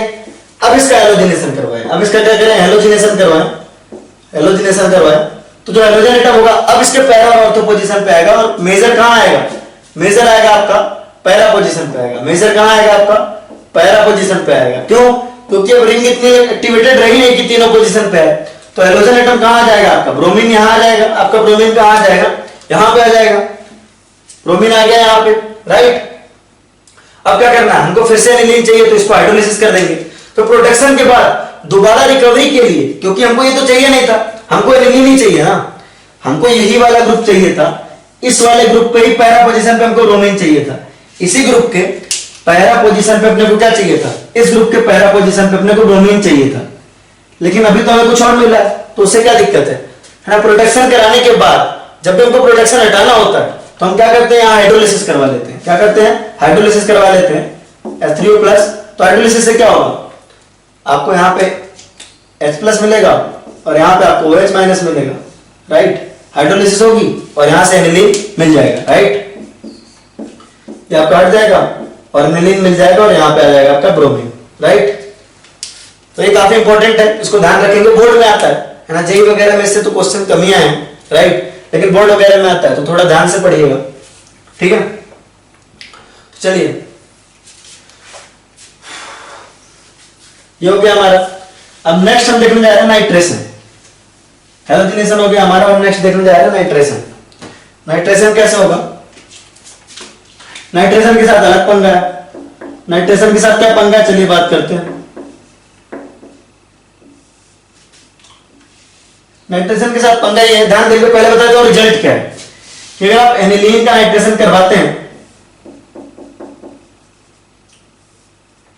कंसंट्रेटेड है NO3,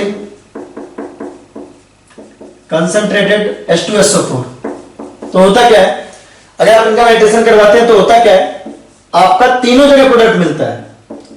तीनों जगह का मतलब क्या है, आपको पैरा पे भी मिलता है, आपको मेटा पे भी मिलता है, इस चीज को ध्यान रखेंगे, आपको मेटा पे भी नाइट्रो मिलता है और आपको ऑर्थो पे भी नाइट्रो मिलता है, राइट।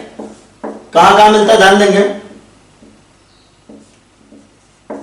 आपको पैरा पे भी मिलता है, आपको मेटा पे भी मिलता है और आपको ऑर्थो पे भी मिलता है। यहां आपका पैरा पे, यहाँ आपका मेटा पे है और यहाँ आपका ऑर्थो पे है। अब ऐसा क्यों हो रहा है, थोड़ा दिमाग लगाइए, ठीक है। परसेंटेज भी बता देता हूं मैं आपको।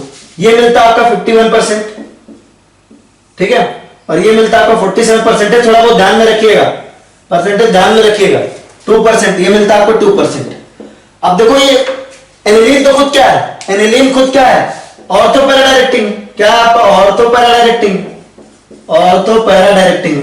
तो ऑर्थो पे मिला 2% बर्दाश्त है मुझे, पैरा पे मिला 51% बर्दाश्त है मुझे, क्योंकि पैरा तो मेजर होता ही है। लेकिन ये मेटा पे कैसे मिल गया, थोड़ा सोचिए।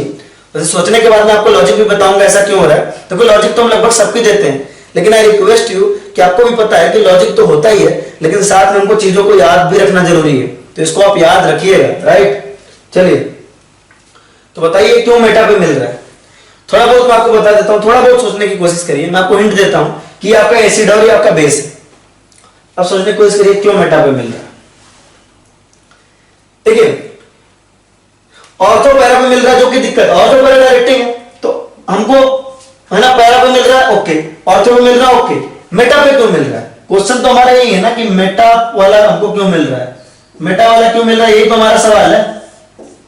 ऑर्थो पे मिल रहा है that is very okay, sorry ortho पे मिल रहा है that is very okay, para पे मिल रहा है दैट इज वेरी ओके, लेकिन ये मेटा पे आपका 47% क्यों मिल रहा है, ये बहुत बढ़िया सवाल है। ध्यान देंगे मेटा पे क्यों 47 मिल रहा है, इसका मैं लॉजिक बताता हूं आपको। लॉजिक भी याद रखना और आपको रिजल्ट भी याद रखना है, क्योंकि कि आप अगर एनिलीन को देखें, एनिलीन को देखें तो ये आपका क्या बेस है, ये आपका बेस है, और ये आपका क्या एसिड है, क्या है आपका एसिड है, राइट। आपका एनिलीन को देखें तो क्या आपका बेस और ये आपका एसिड है। एसिड से आपको क्या मिलेगा, H+ मिलेगा, और वो क्या करेगा, इसके ऊपर अटैक करेगा और फाइनली बनाएगा क्या, बेस ने क्या किया, तो कुछ ऐसे एनिलीन होंगे। देखो एनिलीन तो खुद क्या है, ऑर्थो पैरा डायरेक्टिंग है, एनिलीन खुद क्या है, ऑर्थो पैरा डायरेक्टिंग है। तो आपको पैरा पे मिल रहा है, आपको ऑर्थो पे मिल रहा है, मेटा पे क्यों मिल रहा है, उसका रीजन ये है कि एनिलीन खुद एक बेस भी तो है। तो आपके बेस यहां से H+ एक्सेप्ट करेगा और क्या बनाएगा, NH3+ बनाएगा। क्या बनाएगा आपका, NH3+ बनाएगा, एक्सेप्ट करके NH3+ बना लेगा, और इसको कहते हैं एनिलीनियम आयन। एनिलीनियम आयन क्या कहते हैं आपका, एनिलीनियम आयन। और जो एनिलीनियम आयन होता है, देखो इस रिएक्शन के दौरान आपके पास है क्या, क्या आपके पास है एनिलीन, जो कि आपका क्या है, एनिलीन है, जो कि आपका ऑर्थो और पैरा डायरेक्टिंग है। तो हमको ऑर्थो प्रोडक्ट मिल रहा है और पैरा प्रोडक्ट मिल रहा है, ऑर्थो मिल रहा है और पैरा मिल रहा है। मेटा क्यों मिल रहा है, क्योंकि कुछ एनिलीन ऐसे होंगे, कुछ एनिलीन ऐसे होंगे जो एसिड के साथ रिएक्ट करेंगे और एनिलीनियम आयन बना रहे होंगे। और एनिलीनियम आयन क्या है, एनिलीनियम आयन आपका है मेटा डायरेक्टिव। क्या है आपका, मेटा डायरेक्टिव, और इसी वजह से मेटा पोजीशन पे होगी सब्स्टिट्यूशन और मेटा पोजीशन पे आ रहा है। तो एनिलीनियम आयन खुद क्या है, मेटा डायरेक्टिंग है, इसीलिए आपका मेटा पोजीशन पे ये आ रहा है। तो इसको आप नोट करिए एक बार, राइट। फिर से वही बात, अगर आप फिर चाह रहे हैं, है ना, अगर मैं फिर से रिपीट कर देता हूं, एनिलीन खुद क्या है, ऑर्थो पैरा डायरेक्टिंग है, तो आपको ऑर्थो पे भी मिल रहा है और पैरा पे भी मिल रहा है, ऑर्थो पे मिल रहा है और पैरा पे भी मिल रहा है। मेटा पे इसलिए मिल रहा है क्योंकि यहां एसिड और ये बेस है, एसिड बेस रिएक्शन भी तो होगी। तो एसिड बेस रिएक्शन से जो आयन मिलेगा एनिलीनियम आयन, वो आपका क्या है, वो आपका मेटा डायरेक्टिंग है, और मेटा डायरेक्टिंग है तो उसके मेटा पोजीशन पे भी आपको मिलेगा। तो जो एग्जैक्ट जो परसेंटेज मिलती है वो ये मिलती है।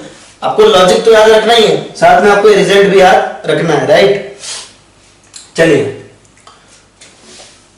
अब अगर आप चाहते हैं, इनकेस अगर आप चाहते हैं कि आपको एक ही पोजीशन पे मिले, एक ही पोजीशन पे नाइट्रो मिले, तो फिर वही एक ही उपचार है, फिर आपका एक ही उपचार है। क्या उपचार है उसको देखते हैं, ठीक है। उपचार ये है कि आप क्या करो, फिर प्रोटेक्शन करो। क्या करो आप, प्रोटेक्शन करो, NH2 लो, इसका रिएक्शन आप किसके साथ कराओ, CH3 CO O CO CH3, है ना। एक ही पोजीशन में नाइट्रो चाहिए, आप प्रोटेक्शन कराओगे, ये लिविंग ग्रुप के फॉर्म में लीव करेगा, ये इसके ऊपर अटैक करेगा और क्या बनाएगा आपका, यहां पे आएगा आपका NH, यहां पे आएगा आपका CO CH3, प्रोटेक्शन हो गई इनकी।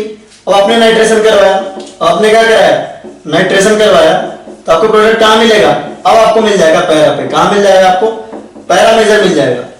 आपने रिंग का क्या कर लिया, आपने एनिलीन का क्या कर लिया, प्रोटेक्शन करवा दिया। क्या करवा लिया आपने, प्रोटेक्शन करवा दिया, ठीक है। अब आप रिएक्शन करवाओगे किसके साथ, HNO कंसंट्रेटेड HNO3 और H2SO4 के साथ, तो आपका क्या होगा, ये चीज कम हो जाएगी, राइट। ऑब्वियस सी बात है, आपका लोन पेयर जो है ये लेस बेसिक रह गया ना, ये क्या हुआ आपका लेस बेसिक रह गया। अब ये रिंग में भी जा रहा है, इधर भी जा रहा है, तो बहुत अच्छा खासा डीलोकलाइज्ड है, तो इसका बेसिक कैरेक्टर अच्छा खासा कम हो गया। बेसिक कैरेक्टर कम हो गया तो एसिड बेस रिएक्शन भी घट जाएगी, राइट। तो आपने प्रोडक्शन करवा लिया, अब इसको नाइट्रेशन करवाएंगे तो आपको पैरा प्रोडक्ट ही मेजर मिलेगा। क्या मिलेगा आपको? पैरा ही मेजर मिलेगा, राइट। तो प्रॉब्लम क्या थी? प्रॉब्लम ये थी कि आपको पैरा पे, मेटा पे और ऑर्थो तीनों पे मिल रहा था, आपको पैरा पे चाहिए था। तो पैरा पे चाहिए था तो उसके लिए क्या होगा? मेटा पोजीशन वाले प्रोडक्ट को कम करना पड़ेगा। मेटा पोजीशन वाले प्रोडक्ट को क्या करना पड़ेगा? कम करना पड़ेगा। अब मेटा पोजीशन पे प्रोडक्ट मिल क्यों रहा था? क्योंकि एनिलिनियम आयन बन रहा था। और एनिलिनियम आयन क्यों बन रहा था? क्योंकि एसिड बेस रिएक्शन हो रही थी। तो हमने इसका प्रोडक्शन करवा दिया। प्रोडक्शन से हुआ क्या? ये लोन पेयर दोनों जगह डीलोकलाइज हो गया, है ना। इसका बेसिक स्ट्रेंथ क्या हो गया? कम हो गया। ये लोन पेयर इधर भी जा रहा है, इधर भी जा रहा है, बेसिक स्ट्रेंथ क्या हुआ? कम हो गया। बेसिक स्ट्रेंथ कम हुआ तो एसिड बेस रिएक्शन भी क्या होगी? कम हो जाएगी। यानी कि आपका एनिलिनियम आयन कम बनेगा, और एनिलिनियम आयन अगर नहीं बन पाएगा तो मेटल डायरेक्टिंग प्रोडक्ट नहीं मिलेंगे, केवल पैरा मिलेगा। और ऑर्थो वैसे भी माइनर है, तो आपको क्या होगा? पैरा पोजीशन पे यहां मिलेगा, ये हो जाएगा आपका मेजर। तो आपने प्रोडक्शन करवाया और यहां पे आपको मिल गया मेजर, राइट। नेक्स्ट अगर आप देखें, अगर आपसे पूछा जाए फ्रीडल क्राफ्ट रिएक्शन कैसे होगा, ये तो हो गया आपका नाइट्रेशन के बारे में, राइट। अगर समझा फ्रीडल क्राफ्ट रिएक्शन क्या होगा? Friedel craft reaction, Friedel craft reaction आपकी दो तरह की होती थी। पहला होता था आपका एल्काइलेशन और दूसरा था आपका एसाइलेशन। दूसरा था आपका क्या? Acylation, alkylation, acylation. तो फ्रीडल क्राफ्ट रिएक्शन आपका था Friedel craft alkylation, Friedel Crafts acylation, right. Alkylation और एसाइलेशन। आपको पिछले चैप्टर में मैंने बताया था कि एनिलीन जो है आपका फ्रीडल क्राफ्ट रिएक्शन नहीं देता, ठीक है। एनिलीन आपका फ्रीडल क्राफ्ट रिएक्शन नहीं देता, ध्यान रखेंगे इसको। मैं लॉजिक बता रहा हूं आपको। Friedel craft reaction, Friedel craft reaction आपका नहीं देता। क्यों नहीं देता? इसको देखेंगे। क्योंकि फ्रीडल क्राफ्ट रिएक्शन में करते क्या होगा, ध्यान देंगे। फ्रीडल क्राफ्ट रिएक्शन में आप क्या करते हो? जैसे मान लो फ्रीडल क्राफ्ट करवा रहे हो, यहां पे NH2 है, एल्काइलेशन करवा रहे हैं सपोज, तो हम क्या करते हैं? यहां पे लेते हैं CH3Cl और यहां पे लेते हैं एनहाइड्रस AlCl3, एनहाइड्रस AlCl3 ऐसा लेते हैं। अब ये एनहाइड्रस AlCl3 क्या है? खुद लुईस एसिड है। क्या है आपका? लुईस एसिड है, लुईस एसिड है, राइट। एनहाइड्रस AlCl3 क्या है? लुईस एसिड है। अब क्या करता था? बाकी रिएक्शन में क्या करता था? ये AlCl3 यहां से Cl- एक्सेप्ट करता था। बाकी रिएक्शन में क्या करता था? ध्यान दें, बाकी रिएक्शन में क्या होता था आपका? एनहाइड्रस AlCl3 क्या करता था? वो CH3Cl में से Cl- एक्सेप्ट करता था, Cl- एक्सेप्ट कर लेता था और CH3+ बनाता था, इलेक्ट्रोफाइल बनाता था, CH3+ बनाता था, है ना, और इलेक्ट्रोफाइल बनाता था। लेकिन यहां पे क्या होगा? ये एसिड है और ये बेस है। क्या होगा? ये एसिड और ये बेस है, तो आपका इन्हीं में आपस में रिएक्शन हो जाएगा। एसिड बेस में ही आपस में रिएक्शन हो जाएगा, और एसिड बेस में खुद का रिएक्शन हो रहा है ना। तो AlCl3 किसके साथ अटैक कर लेगा? NH2 के साथ अटैक कर लेगा। क्यों? क्योंकि NH2 के पास आपका क्या है? लोन पेयर, ये आपका क्या है? बेस है, और ये आपका क्या है? एसिड है। तो यहां पे क्या हो जाएगा आपका? एसिड प्लस बेस रिएक्शन हो जाएगी, ठीक है। तो जो एनहाइड्रस AlCl3 हमने लिया था, कैटलिस्ट था हमारा। एनहाइड्रस AlCl3 क्या करता था? एनहाइड्रस AlCl3 CH3Cl में से एनहाइड्रस AlCl3 क्या करता था? याद करिए, एनहाइड्रस AlCl3 करता था कि वो CH3Cl में से Cl- एक्सेप्ट कर लेता था, क्योंकि खुद क्या है? लुईस एसिड है, और एसिड इलेक्ट्रॉन पेयर एक्सेप्ट करते हैं, ठीक है। तो anhydrous AlCl3 Friedel craft reaction में क्या करता था? Anhydrous AlCl3 Friedel craft reaction में यहां से Cl- एक्सेप्ट कर लेता था और AlCl4- बनाता था, ठीक है, और CH3+ आयन देता था, यहां से CH3+ आयन देता था। लेकिन इस केस में आपके पास एक बेस इधर ही है, एनिलीन भी आपका क्या है? एक बेस है। तो आपका होगा क्या? एनहाइड्रस AlCl3 यहां से इलेक्ट्रॉन एक्सेप्ट करेगा और फ्रीडल क्राफ्ट रिएक्शन नहीं देगा, राइट। तो ये आपका फ्रीडल क्राफ्ट रिएक्शन नहीं देगा, क्योंकि आपका एनिलीन खुद अच्छा बेस है। तो एनिलीन और AlCl3 में क्या हो जाती है? रिएक्शन हो जाती है। एनिलीन और AlCl3 में क्या हो जाती है? रिएक्शन हो जाती है। और आपका क्या होता है? ये आपका एसिड है और ये आपका क्या है? बेस है। एसिड बेस रिएक्शन हो जाएगी, सीधी सी बात है, राइट। तो फ्रीडल क्राफ्ट रिएक्शन ये नहीं देता, ठीक है। चलिए एक अच्छा क्वेश्चन करते हैं इसके ऊपर, है ना, कुछ ढंग का करते हैं।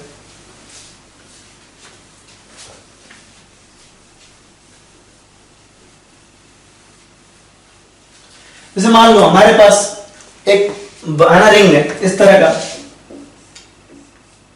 इसको थोड़ा अच्छे से बताइएगा क्या होने वाला है इसमें।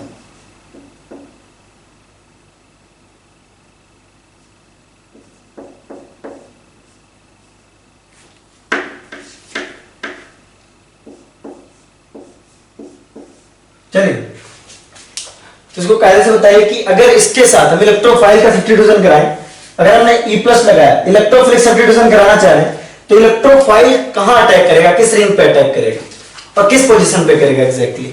चलिए तो पहले हमको ये डिसाइड करना होगा, जब इस तरह का क्वेश्चन अपने को मिला, अपने पास दो रिंग है तो अपने को अच्छे से डिसाइड ये करना है कि किस रिंग पे अटैक होगा, किस रिंग पे अटैक होगा, राइट। तो ध्यान देंगे किस रिंग पे अटैक होगा हमको ये डिसाइड करना है। अब अच्छे से देखिएगा ध्यान से, हमने कहा भाई हमारे पास इलेक्ट्रोफाइल है, ये अटैक किस रिंग पे करेगा, जहां पे इलेक्ट्रॉन डेंसिटी ज्यादा होगी। इलेक्ट्रोफाइल वहां अटैक करेगा जहां इलेक्ट्रॉन डेंसिटी ज्यादा होगी। अब यहां पे नाइट्रोजन को देखो, तो नाइट्रोजन यहां अपने साथ क्या कर रहा है, डोनेट कर रहा है, यहां पे प्लस एम ग्रुप लगा हुआ है। इस रिंग के ऊपर क्या लगा हुआ है, इस रिंग के ऊपर लगा हुआ है आपका प्लस एम, इस रिंग के ऊपर क्या लगा हुआ है आपका प्लस एम लगा हुआ है, इस रिंग के ऊपर क्या लगा हुआ है आपका प्लस एम लगा हुआ है, और इस रिंग के ऊपर क्या लगा माइनस एम लगा हुआ, क्या लगा हुआ आपका माइनस एम लगा है। माइनस एम ग्रुप क्या करते हैं, इलेक्ट्रॉन डेंसिटी अपनी तरफ खींचते हैं, और प्लस एम ग्रुप क्या करेगा, इलेक्ट्रॉन डेंसिटी रिंग में देगा। तो यहां पे क्या हो रहा है आपका रिंग इलेक्ट्रॉन रिच, रिंग क्या है आपका electron rich, ring electron rich है। यहां पे जो रिंग है वो क्या है आपका इलेक्ट्रॉन रिच है, और यहां पे जो रिंग है वो इलेक्ट्रॉन डेफिशिएंट है, रिंग इलेक्ट्रॉन डेफिशिएंट डेफिशिएंट। क्यों, क्योंकि यहां पे जो नाइट्रोजन का लोन पेयर है वो अपने लोन पेयर क्या कर रहा है, इस रिंग में दे रहा है। नाइट्रोजन अपना लोन पेयर क्या कर रहा है, इस रिंग में दे रहा है, तो रिंग को क्या कर रहा है इलेक्ट्रॉन रिच बना रहा है प्लस एम के थ्रू। और जो सीओ ग्रुप है वो रिंग से इलेक्ट्रॉन ले रहा है, माइनस एम के थ्रू रिंग को इलेक्ट्रॉन को डेफिशिएंट बना रहा है। रिंग इलेक्ट्रॉन डेफिशिएंट हो गई, तो इलेक्ट्रोफाइल कहां अटैक करेगा, इलेक्ट्रोफाइल विल अटैक ऑन, अगर आपने रिंग 1 माना इसको और इसको आपने रिंग 2 माना, तो इलेक्ट्रोफाइल किसके ऊपर अटैक करेगा, इलेक्ट्रोफाइल अटैक करेगा आपके रिंग 1 के ऊपर, क्योंकि रिंग 1 क्या है इलेक्ट्रॉन रिच है, ठीक है, रिंग 1 इलेक्ट्रॉन रिच है, ठीक है। तो इलेक्ट्रोफाइल अटैक करेगा आपका रिंग 1 के ऊपर, कैसा दिखेगा आपका, देखिए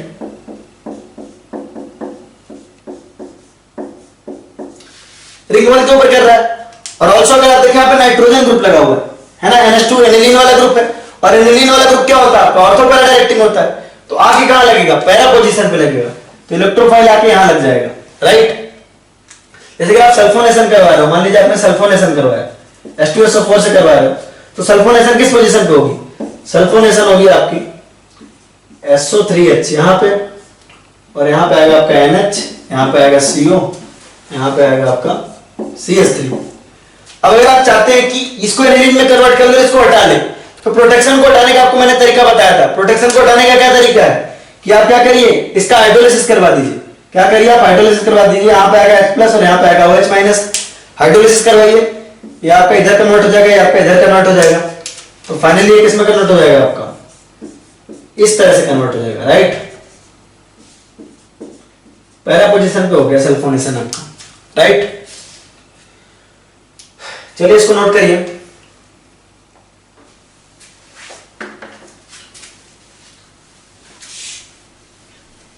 अच्छा एक और चीज बताता हूं आपको सल्फोनेशन के बारे में। सल्फोनेशन कराइए, हैलोजिनेशन कराइए, जो भी कराइए, ध्यान दीजिए। जैसे मान लीजिए आपके पास क्या था, तो मैं आपको एक बार फिर से रिपीट कर देता हूं, प्रोटेक्शन हटाने का तरीका एक बार आप फिर से देख लीजिए। प्रोटेक्शन कैसे हटा देते हैं हम, ये बार बार रिपीट नहीं करूंगा। ये आपका प्रोटेक्शन लगा हुआ था, यहाँ पे आपका कोई इलेक्ट्रोफाइल है सपोज, तो प्रोटेक्शन कैसे हट रहा था, आप इसका हाइड्रोलिसिस कर रहे थे, क्या कर रहे थे आप इसका हाइड्रोलिसिस कर रहे थे, हाइड्रोलिसिस कर रहे थे।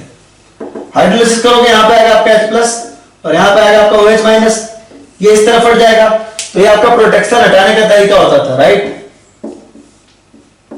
यहाँ पे आ जाएगा आपका NH2, यहाँ पे आ जाएगा आपका इलेक्ट्रोफाइल, राइट। चलिए एक और एग्जांपल हम देखते हैं, सल्फोनेशन वाला एग्जांपल देखते हैं। सल्फोनेशन थोड़ा हाई टेम्परेचर पे करवाना पड़ता है। अगर आपने यहाँ पे नाइट्रोजन रखा, एनिलीन रखा, और आपने इसका सल्फोनेशन करवाया। क्या करवाया आपने? सिर्फ सल्फोनेशन करवाया। तो सल्फोनेशन थोड़ा हाई टेम्परेचर पे करवाना पड़ता है, थोड़ा हाई टेम्परेचर पे करवाना पड़ता है, याद रखेंगे इसको, हाई टेम्परेचर देना जरूरी है। तो आपका क्या बनेगा? यहां पे बनेगा NH2 और यहां बनेगा आपका SO3H, राइट। अब देखें यहां बहुत इंटरेस्टिंग पोर्शन शुरू होता है, आप इसको डिटेल में मतलब बायोमोलिक्यूल में पढ़ेंगे, डिटेल में हम ज्यूटेर आयन को ना बायोमोलिक्यूल चैप्टर में पढ़ेंगे। अभी मैं आपको इंट्रोडक्शन दे रहा हूं कि ज्यूटेर आयन होता क्या है, राइट। डिटेल में तो हम इसको किस चैप्टर में करने वाले हैं? बायोमोलिक्यूल में। किस चैप्टर में करने वाले हैं? आपके बायोमोलिक्यूल में करने वाले हैं। अभी मैं आपको सिर्फ इंट्रोडक्शन दे रहा हूं कि क्या होता है ज्यूटेर आयन, राइट। तो देख लें ध्यान से, अगर इस मॉलिक्यूल को देखें तो ये आपका कौन सा पार्ट है? एसिडिक पार्ट है, राइट। और ये आपका क्या है? बेसिक पार्ट है। क्या आपका बेसिक पार्ट है? एक ही मॉलिक्यूल में आपका एसिडिक पार्ट भी है, बेसिक पार्ट भी है। एसिड क्या होते हैं? H+ डोनर होते हैं, H+ डोनर होते हैं, राइट। और ये क्या होते हैं आपके? H+ एक्सेप्टर होते हैं, H+ एक्सेप्टर होते हैं। तो फाइनली होगा क्या? आपका सल्फोनेशन के बाद ऐसा बनेगा तो सही, लेकिन ये इक्विलिब्रियम में रहेगा किसके साथ? आपका यहां जो एसिड है वो क्या करेगा? H+ देगा और किसमें कन्वर्ट होगा? SO3- में। और ये H+ एक्सेप्ट करेगा और किसमें कन्वर्ट होगा? NH3+ में कन्वर्ट हो जाएगा। किसमें कन्वर्ट हो जाएगा? आपका NH3+ में। तो ध्यान दीजिए, ये आपका जो बेसिक पार्ट था उसने क्या किया? आपका H+ एक्सेप्ट किया। बेसिक पार्ट जो था उसने क्या किया? H+ एक्सेप्ट किया, राइट। बेसिक वाले पोर्शन ने H+ एक्सेप्ट किया और ये क्या था आपका? H+ इसने क्या किया? डोनेट किया। H+ इसने एक्सेप्ट किया और इसने क्या किया? H+ डोनेट किया। तो एसिड बेस रिएक्शन हुई। एसिड बेस रिएक्शन हुई कि नहीं हुई? यहां पे क्या हुआ आपका? एसिड बेस रिएक्शन हुआ। क्या हुआ आपका? एसिड बेस रिएक्शन हुआ। और खास बात क्या है, जो एसिड बेस रिएक्शन हो रहा है वो क्या हो रहा है आपका? इंट्रामोलिकुलर हो रहा है। तो बेसिकली ये क्या आपका? इंट्रामोलिकुलर एसिड बेस रिएक्शन है। इंट्रामोलिकुलर एसिड बेस रिएक्शन है, ठीक है। और एसिड बेस रिएक्शन के बाद क्या बनता है? सॉल्ट बनता है। क्या बनता है आपका? सॉल्ट बनता है, ठीक है। तो जो सॉल्ट है वो क्या है? ज्यूटेर आयन है। क्या इसको कहते हैं? ज्यूटेर आयन कहते हैं, ज्यूटेर आयन। इसको हम बायोमोलिक्यूल में डिटेल में पढ़ेंगे, अभी सिर्फ आपको इंट्रोडक्शन दे रहा हूं। डिटेल में हम इसको बायोमोलिक्यूल में पढ़ेंगे, अभी बस मैं आपको बता रहा हूं कि होता क्या है। तो ओवरऑल हुआ क्या इसमें? एकदम सिंपल देखिए, ठीक है, कि आपके पास था एक बेसिक पार्ट, एक ही मॉलिक्यूल के अंदर आपके पास था एक बेसिक पार्ट और एक था आपके पास एसिडिक पार्ट। इनमें क्या होगा? एसिड बेस रिएक्शन होगा। एसिडिक पोर्शन है, एसिडिक पोर्शन है तो ये H+ छोड़ेगा और ये बेसिक पोर्शन है तो H+ एक्सेप्ट करेगा। तो फाइनली किस फॉर्म में कन्वर्ट होगा? इस तरीके से कन्वर्ट हो जाएगा NH3+। NH2 ने आपका क्या किया? H+ एक्सेप्ट किया और NH3+ में कन्वर्ट हो गया और ये कन्वर्ट हो जाएगा आपका SO3- में। और इसी को हम कहते हैं ज्यूटेर आयन। क्या कहते हैं आपका? ज्यूटेर आयन। ज्यूटेर आयन। ज्यूटेर आयन हुए क्या? ज्यूटेर आयन आपके बने किससे? इंट्रामोलिकुलर एसिड बेस रिएक्शन से। और ये आपके सॉल्ट ही तो है, ये आपके क्या है? इनर सॉल्ट है। इन्हें हम कहते हैं इनर सॉल्ट। Inner salt. क्यों इनर सॉल्ट कह रहे हैं? क्योंकि एक ही मॉलिक्यूल में आपका एसिड बेस रिएक्शन हुआ, एक ही मॉलिक्यूल से आपका H+ निकला और उसी मॉलिक्यूल ने एक्सेप्ट किया, तो इसे हम कहते हैं ज्यूटेर आयन। क्या कहते हैं? आपका ज्यूटेर आयन कहते हैं या इनर सॉल्ट भी कहते हैं इसको, राइट। तो ओवरऑल हुआ क्या? ओवरऑल हमको एक समझ में आया कि अगर हमने एनिलीन पे सल्फोनेशन करवाया, थोड़ा सा हाई टेम्परेचर दिया, एनिलीन पे हमने सल्फोनेशन करवाया, थोड़ा सा हाई टेम्परेचर दिया, तो हुआ क्या? इससे आपका NH2 बना। और चूंकि NH2 आपका ऑर्थो पैरा डायरेक्टिंग है तो पैरा पोजीशन पे आपका SO3H ग्रुप आ गया। ये आपका एसिडिक पार्ट है, ये आपका बेसिक पार्ट है। तो इस तरह से तो रह नहीं जाएंगे। होगा क्या? एसिडिक पार्ट H+ देगा और बेसिक पार्ट H+ एक्सेप्ट करेगा। तो इस तरीके से बन जाएगा। तो एसिड और बेस रिएक्शन हुई एक ही मॉलिक्यूल के अंदर, तो इंट्रामोलिकुलर एसिड बेस रिएक्शन हुआ और एक सॉल्ट बना। इस सॉल्ट को ऑब्वियसली आप क्या बोलोगे? इनर सॉल्ट बोलोगे, क्योंकि ये एक ही मॉलिक्यूल के अंदर बन रहा है। इसको हम क्या बोलेंगे? इनर सॉल्ट बोलेंगे, क्योंकि ये एक ही मॉलिक्यूल के अंदर बन रहा है। ये आपका क्या है? इनर सॉल्ट है। क्या है आपका? Inner salt. और इसको हम बोलते हैं ज्यूटेर आयन। क्या बोलते हैं आप? ज्यूटेर आयन बोलते हैं। आप इसको नोट करो, एक बार मैं टाइम देख लेता हूं कितना हुआ। चलिए, अभी भी हमारे पास थोड़ा टाइम है तो हम इसको आगे बढ़ा सकते हैं, ठीक है।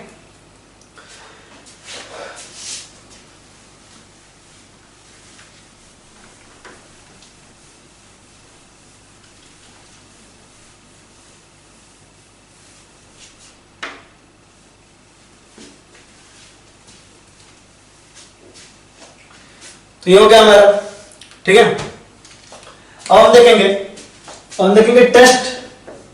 Test of amines, test for amines, test for amines.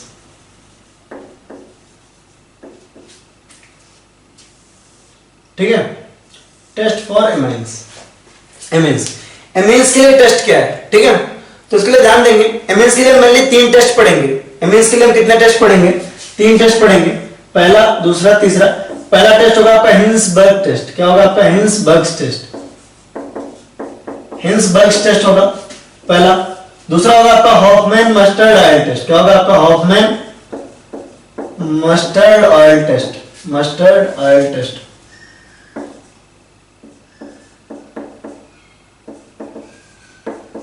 और तीसरा होगा आपका कार्बाइल एमीन रिएक्शन या isocyanide test. Carbylamine reaction, carbylamine reaction, या आप इसे आइसोसाइनाइड टेस्ट भी कहते हो। क्या कहते हो आप इसको? Isocyanide test.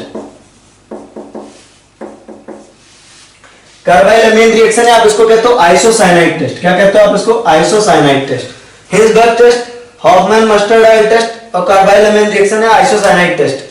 अगर आप इंपॉर्टेंस की बात करो तो सबसे ज्यादा इंपॉर्टेंट ये, मार्क कर लो इसको, आप वेरी वेरी वेरी इंपॉर्टेंट लिख सकते हो, बहुत ज्यादा इंपॉर्टेंट है आपका कार्बाइल एमाइन। इतना ज्यादा इंपॉर्टेंट है, इससे प्रीवियस ईयर में इतने क्वेश्चन आए कि मैं आपको बता दूं लास्ट 20 सालों में आपका जेईई नीट मिला के कम से कम 6-7-8 क्वेश्चन तो सिर्फ इस पर्टिकुलर टॉपिक से आए हैं। बिल्कुल छोटी सी रिएक्शन है, मतलब 2 लाइन की रिएक्शन के ऊपर एटलीस्ट, है ना, आप मान के चलो कि 6-7-8 बार तो क्वेश्चन पूछा है लास्ट के 20 सालों में, तो बहुत ज्यादा इंपॉर्टेंट है। हिंसबर्ग टेस्ट थोड़ा बहुत इंपॉर्टेंट है, थोड़ा बहुत इंपॉर्टेंट है। और हॉफमैन मस्टर्ड ऑयल टेस्ट तो हमारे एनसीईआरटी में ही नहीं, बस मैं आपको थोड़ा बहुत इंट्रोडक्शन दूंगा कि इसमें है क्या, रिएजेंट कौन सा यूज होता है, ये अपने कोर्स में है ही नहीं और मतलब पढ़ाया भी नहीं जाता आमतौर पे, एनसीईआरटी में भी नहीं है, तो हम इसको थोड़ा बहुत इंट्रोडक्शन देखेंगे। मेनली हम देखेंगे हिंसबर्ग टेस्ट को और कार्बाइल एमीन रिएक्शन या आइसोसाइनाइड टेस्ट को, राइट। तो सबसे पहले हमारा हिंसबर्ग टेस्ट क्या है? आपका हिंसबर्ग टेस्ट है। तो इंपॉर्टेंट सबसे ज्यादा हमारा क्या था? इंपॉर्टेंट हमारा सबसे ज्यादा कौन सा है?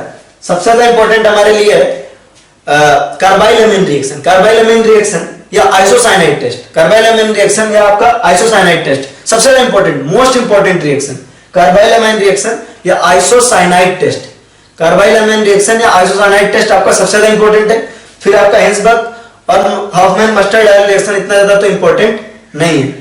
चलिए, मेरे हिसाब से आज के लेक्चर के लिए इतना काफी है, क्योंकि थोड़े बड़े बड़े टॉपिक एक्सप्लेन करने में टाइम लगेगा और अपने पास ज्यादा टाइम बचा नहीं है, तो आज के लेक्चर को यहीं पे खत्म करते हैं। ठीक है, मिलेंगे अब अगले लेक्चर में, यहीं से कंटिन्यू करेंगे, हिंसबर्ग टेस्ट से कंटिन्यू करेंगे। ठीक है गाइस, तो चलिए अच्छे से पढ़ाई करिएगा। लेक्चर नंबर 4 ऑफ एमीन्स यहीं पे होता है खत्म। ढंग से पढ़ाई करिए, होमवर्क वगैरह कायदे से करिए। Take care, tata, bye bye.